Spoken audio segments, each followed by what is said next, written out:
তারা অল্প আয় করে, তারা রিটায়ারমেন্ট অ্যাকাউন্টে টাকা রাখলে তারা চলবে কিভাবে, এটা তাদের একটা দুশ্চিন্তা। এই কারণেই মোস্টলি খুব কম লোকই রিটায়ারমেন্ট অ্যাকাউন্টে টাকা রাখে। সুযোগটা হচ্ছে এই 2025-এর ট্যাক্স ফাইলে অনেকে মনে করে তো 25-এ তো আমি টাকা রাখিনি। আপনি কিন্তু 2025 বছরের জন্য 2026-এর 15ই এপ্রিল পর্যন্ত এই অ্যাকাউন্ট ওপেন করতে পারেন। আইআরএ তে রাখার লিমিটটা হচ্ছে 7,000 পার পার্সন, এবং যারা 50-এর ঊর্ধ্বে তারা আরো অতিরিক্ত $1,100 দিতে পারে। এবং 2028 31 ডিসেম্বরের মধ্যে এই 4 বছরে যেই বেবিরা জন্মগ্রহণ করবে, ট্রাম্প অ্যাকাউন্টে সরকার থেকে $1,000 তাদের অ্যাকাউন্টে জমা করা হবে। আইআরএ কি এবং একজন সাধারণ কর্মজীবী আমেরিকানের জন্য এটি কেন এত গুরুত্বপূর্ণ, এবং ট্র্যাডিশনাল আইআরএ আর রথ আইআরএ এই ট্যাক্সের মধ্যে দৃষ্টিকোণ থেকে মূল পার্থক্যটা কোথায়, জনাব পারভেজ কাজী? জি, ধন্যবাদ রানা ভাই। জি, আইআরএ অ্যাকাউন্টটা নিয়ে আমরা সাধারণত আমাদের কাছে যারা ফাইল করতে আসে এবং আমরা দেখি যে তার ফাইলে সুযোগ আছে একটা আইআরএ অ্যাকাউন্ট করার, আইদার তার অথবা তার ওয়াইফের, এবং এই আইআরএ অ্যাকাউন্ট যদি করি তো ডিফারেন্সটা কি হয় আমরা কিন্তু আমাদের ট্যাক্স পেয়ারকে বুঝিয়ে দিই। আমি অনেক সময় দেখলাম যে উনার কোনো 401k প্ল্যান নাই, অথবা থাকলেও উনি মিনিমাল কন্ট্রিবিউশন করেছে, অথবা উনার ওয়াইফের কোনো আইআরএ অ্যাকাউন্ট নাই। তো সে ফর এক্সাম্পল আমি একটা ফাইল করছি, দেখলাম যে ভদ্রলোকের রিফান্ড $3,500। আমি তারপর আইআরএ তে কিছু কন্ট্রিবিউট করে দেখি যে উনার রিফান্ড $6,000 হয়ে গেল, অর্থাৎ $2,500 উনি বেশি পাচ্ছেন। উনি যদি $10,000 উনার এবং উনার ওয়াইফের নামে দুটো আইআরএ করে ওখানটায় টাকাটা রাখেন, মানে 5-5-10,000। আমি তখন ক্লায়েন্টকে বুঝিয়ে বলি যে দেখেন আপনি কিন্তু রাখছেন 10,000, রাখছেন আপনার অ্যাকাউন্টে এবং আপনার কাছে, কিন্তু এই অ্যাকাউন্টের জন্য আইআরএস কিন্তু আপনাকে $2,500 কন্ট্রিবিউট করছে সেই 10,000-এ, আর আপনি কন্ট্রিবিউট করছেন 7,500। তো এই যে এই ডিফারেন্সটা, এটার সুযোগ নেন। এটা আমি দুইটা কারণে করে থাকি রানা ভাই। একটা হচ্ছে বেশিরভাগ আমাদের কর্মজীবী মানুষদের আমি বুঝি তারা অল্প আয় করে, তারা রিটায়ারমেন্ট অ্যাকাউন্টে টাকা রাখলে তারা চলবে কিভাবে, এটা তাদের একটা দুশ্চিন্তা।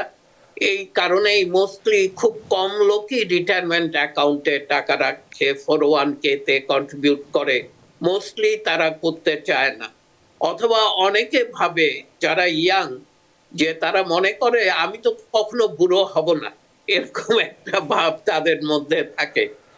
তো ওর জন্যই আমি খুব রিকমেন্ড করি এবং আমি এনকারেজ করি এই অ্যাকাউন্ট গুলো ওপেন করতে, এবং এটা যে ট্যাক্সে একটা বিরাট সাহায্য করে সেটাও আমি কাগজে কলমে দেখিয়ে দিই, এবং অনেক সময় আমি সাকসেসফুল হই। তারা ফাইলটাকে হোল্ড রাখতে বলে, একটু চিন্তা করে, পরে এসে জানায় যে তারা আইআরএ অ্যাকাউন্ট ওপেন করেছে। এখন সুযোগটা হচ্ছে এই 2025-এর ট্যাক্স ফাইলে অনেকে মনে করে তো 25-এ তো আমি টাকা রাখিনি। আপনি কিন্তু 2025 বছরের জন্য 2026-এর 15ই এপ্রিল পর্যন্ত এই অ্যাকাউন্ট ওপেন করতে পারেন এবং এই বেনিফিটটা পেতে পারেন। আর এবছর আইআরএ তে রাখার লিমিটটা হচ্ছে 7,000 পার পার্সন, এবং যারা 50-এর ঊর্ধ্বে তারা আরো অতিরিক্ত $1,100 দিতে পারে। এটা একটু আলাপ করতে চাচ্ছিলাম, এবং সেই সাথে সংক্ষেপে আমি একটু যদি ট্রাম্প অ্যাকাউন্ট নিয়ে একটু বলতে পারি রানা ভাই। হ্যাঁ, আচ্ছা, আমাদের খুব বেশি সময় নেই, 2-3-4 মিনিট সময় আছে হাতে। জি, আমি সংক্ষেপে ট্রাম্প অ্যাকাউন্ট নিয়ে বলবো যে এটা এই প্রথমবার শুরু হয়েছে।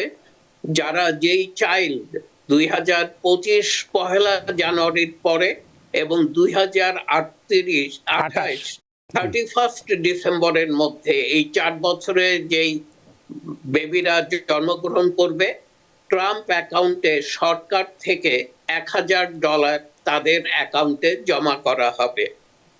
এই 1000 খুব বেশি ইম্পর্টেন্ট না, এটাও একটা রিটায়ারমেন্ট অ্যাকাউন্ট, তবে এটা ফ্রি মানি কেন না, অবশ্যই এটা নেওয়া উচিত। এছাড়াও যেই চাইল্ড আগে জন্ম নিয়েছে 25-এর আগে, এবং সেই চাইল্ডের জন্য বাবা মা যদি এই অ্যাকাউন্ট ওপেন করতে চায় তারা করতে পারবে, এবং এই অ্যাকাউন্টে বাবা মা প্রতি বছর প্যারেন্ট, গ্র্যান্ড প্যারেন্ট অথবা অন্য কেউ আত্মীয় স্বজন হতে পারে, প্রতি বছর 5000 করে এই অ্যাকাউন্টে কন্ট্রিবিউট করতে পারবে। 25-এর আগে যে সমস্ত বাচ্চাদের জন্য অ্যাকাউন্ট করা যাবে তাদের বয়স কোনো সীমাবদ্ধতা আছে কিনা? তারা 18-র নিচে হলেই চলবে, সেটাই। এবং এদের অ্যাকাউন্টে টাকা রাখা যাবে, এবং এটা S&P 500 অথবা এই জাতীয় কোনো একটা ইন্ডেক্স, ETF অথবা ফান্ডে টাকাটা রাখা হবে। 18 বছর পর্যন্ত এই টাকাটা ধরা যাবে না। এটার একটাই ক্যাচ, যে টাকাটা ধরা যাবে না, কিন্তু 18 বছরের পরে চাইল্ড যখন অ্যাডাল্ট হবে তখন এই অ্যাকাউন্টটা তার হয়ে যাবে। এখন কিন্তু অ্যাকাউন্টটা হচ্ছে কাস্টোডিয়াল অ্যাকাউন্ট, বাবা মা অথবা গ্র্যান্ড প্যারেন্টের নামে অ্যাকাউন্টটা হবে, বেনিফিশিয়ারি হবে চাইল্ড, কিন্তু চাইল্ড যখন 18 হবে তখন এটা তার হয়ে যাবে, এবং এটা রেগুলার IRA তে পরিণত হবে তখন থেকে। এবং যে ইমার্জেন্সি ফান্ড রেগুলার IRA তে আপনি উঠাতে পারেন উইদাউট এনি ট্যাক্স কনসিকুয়েন্স, এখানেও তাই আছে। ফার্স্ট টাইম হোম বায়ার অথবা মেডিকেল ইমার্জেন্সিতে অথবা এডুকেশনাল এক্সপেন্সের জন্য আপনি এখান থেকে টাকা উঠাতে পারেন। একটা ছোট সমীক্ষায় দেখা গেছে যে আপনি যদি নিউ বর্ন চাইল্ড হয়ে থাকেন 2025-এর, আপনি যদি $1000 S&P 500 অথবা এর সমকক্ষ কোনো একটা ইনভেস্টমেন্ট ফান্ডে টাকাটা রেখে দেন, কোনো কন্ট্রিবিউট না করেন, আর কিছু টাকাটা ওখানেই যদি পড়ে থাকে, 65 বছর বয়সে আপনি অলমোস্ট $80,000 সেখান থেকে উঠাতে পারবেন। আর এখানে যে এক্সট্রা কন্ট্রিবিউট করার সুযোগ আছে, বাবা মা কিন্তু কোনো ডিডাকশন পাবে না কন্ট্রিবিউট করার জন্য, এবং সেই সুযোগটা অনেক বাবা মাই তাদের ইচ্ছা, অপশনাল, তারা এই বেনিফিটটা নিতে পারে, যে চাইল্ডের জন্য রিটায়ারমেন্টের জন্য কিছু টাকা একত্রিত করলো, এটা ট্যাক্স ফ্রি গ্রোথ হবে।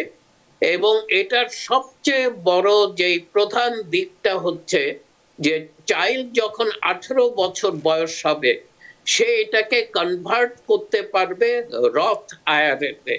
আপনি একটু আগে প্রশ্ন করেছিলেন ডিফারেন্স কি IRA এন্ড রথ IRA, ট্র্যাডিশনাল IRA এবং রথ IRA এর ডিফারেন্সটা হচ্ছে, আপনি যদি রথ IRA তে টাকা রাখেন এবং সেই টাকা যদি 6 বছরের অতিরিক্ত থাকে, এই টাকাটাকে আপনি যখন এনক্যাশ করবেন আপনাকে কোনো ট্যাক্স পে করতে হবে না, এটা ফ্রি মানি।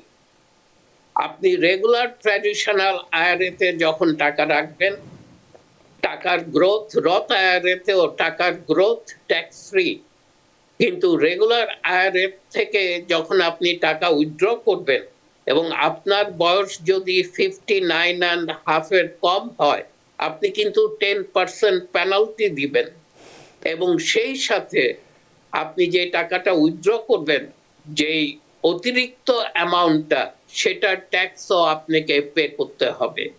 কিন্তু রথ IRA এর বেনিফিট হচ্ছে এটা ট্যাক্স ফ্রি কন্ট্রিবিউশন না, কিন্তু এই টাকাটা 6 বছরের অধিক সময় যদি আপনার অ্যাকাউন্টে থাকে, আপনি যখন এই টাকাটা উঠিয়ে নেবেন এটা কিন্তু ট্যাক্স ফ্রি, এই টাকাটার উপরে আপনাকে ট্যাক্স দিতে হবে না। ফর এক্সাম্পল, আপনি 10,000 টাকা রথ IRA তে রেখেছেন, 6 বছর পর এটা 30,000 হয়েছে, আপনি 30,000 যখন উঠায় নিচ্ছেন আপনাকে কোনো ট্যাক্স দিতে হচ্ছে না।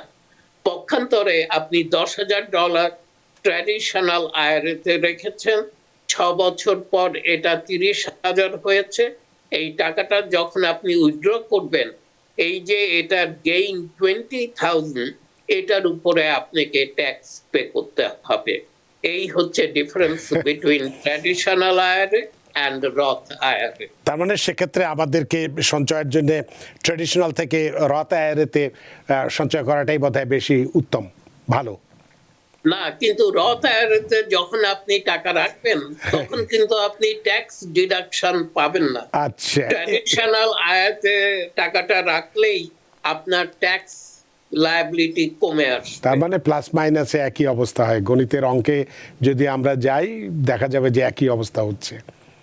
এটা এখন অনেক পাওয়া যাচ্ছে, সময় এটা তখন ধরে নেওয়া হয় এখন যেই ট্যাক্স রেট আপনি দিচ্ছেন আপনার ভবিষ্যৎ ট্যাক্স রেট হায়ার হবে, বেড়ে যেতে তো পারে। বেড়ে যাবে। অতএব আপনি যদি ভবিষ্যতে ট্যাক্স থেকে বাঁচতে পারেন ওটাই বুদ্ধিমানের কাজ।